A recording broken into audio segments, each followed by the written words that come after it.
Given problem में n एक positive integer है, v एक वेक्टर स्पेस है जिसकी डायमेंशन n+1 है ओवर r। हमें एक बेसिस v के लिए दे रखा है और एक लीनियर ट्रांसफॉर्मेशन t v से लेके v तक डिफाइन करी गई है इस प्रकार t of e i equals to e of i plus 1, और ये ट्रू है सभी i के लिए जो 1 से लेके n तक वेरी करते हैं। साथ ही साथ t of e n plus 1 equals to 0 दे रखा है। यहाँ पर अगर मैं t ऑफ e1 का अगर इमेज देखता हूँ तो वो मुझे e2 मिलेगा, और इसको बेसिस एलिमेंट के लीनियर कॉम्बिनेशन में लिखता हूँ तो 0 into e1 plus 1 into e2 plus 0 into e3 and so on. यानी कि हमें जो इसका मैट्रिक्स रिप्रेजेंटेशन मिलेगा t का वो किस तरह से होगा, वो इस तरह से होगा 0 1 0 and so on, last entry 0, फिर 0 0 1, फिर डाउनवर्ड सभी 0 0 0 0 1 और डाउनवर्ड सभी 0, और इसी तरह ये चलता रहेगा। लास्ट कॉलम जो होगा टोटली आपको 0 मिलेगा, टोटली 0। इस मैट्रिक्स का जो साइज है n+1 इंटू n+1 है।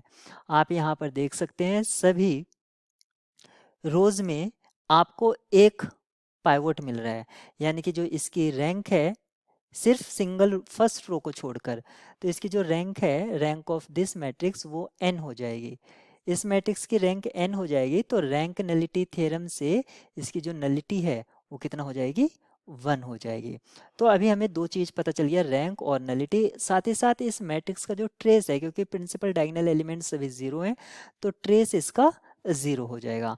तो हम देख लेते हैं कौन कौन से। Rank of T is n, ये हमारा ट्रू हो जाएगा। नलिटी ऑफ टी इज 1, ये भी ट्रू हो जाएगा। ट्रेस ऑफ टी इज 0, लेकिन यहाँ पर नॉन जीरो दे रखा है इसलिए ये रॉन्ग हो जाएगा। अब हमें ऑप्शन डी को वेरीफाई करना है। T raise to the power n equals to T zero means composite T, composite, और इसी तरह से डिफाइन किया गया है। तो इसी तरह से हम ले लेते हैं टी ऑफ ई आई, ये हमें क्या मिलेगा, ई आई प्लस 1। अगर मैं यहाँ से टी स्क्वेयर ई आई निकालता हूँ तो वो मुझे क्या मिलेगा, T of E I plus 1 equals to E I plus 2।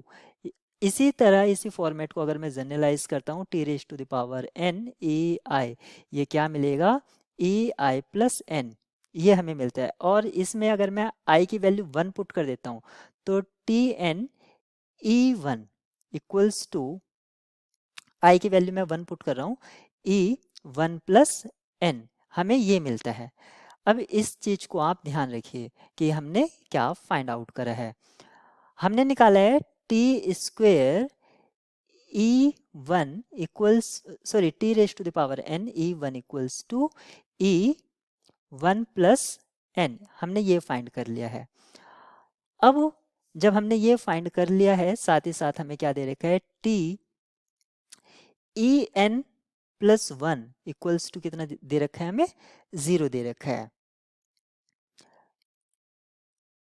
हमारे पास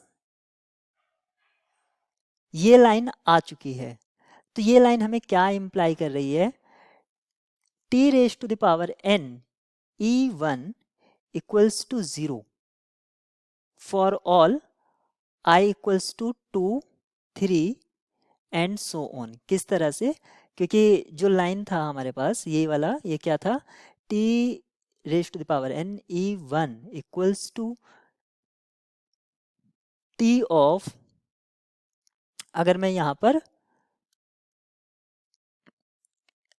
आई ई टू रखता हूँ, यहाँ पर अगर मैं ई टू रखता हूँ तो ये क्या होगा, T N T of E one, और यहाँ पर इसकी वैल्यू 0 है तो ये कितना हो जाएगा, 0 हो जाएगा। यानी कि हमारे पास at least one entry e one के लिए t raise to the power n not equals to 0 है। नॉट इक्वल्स टू क्या है, 0 है।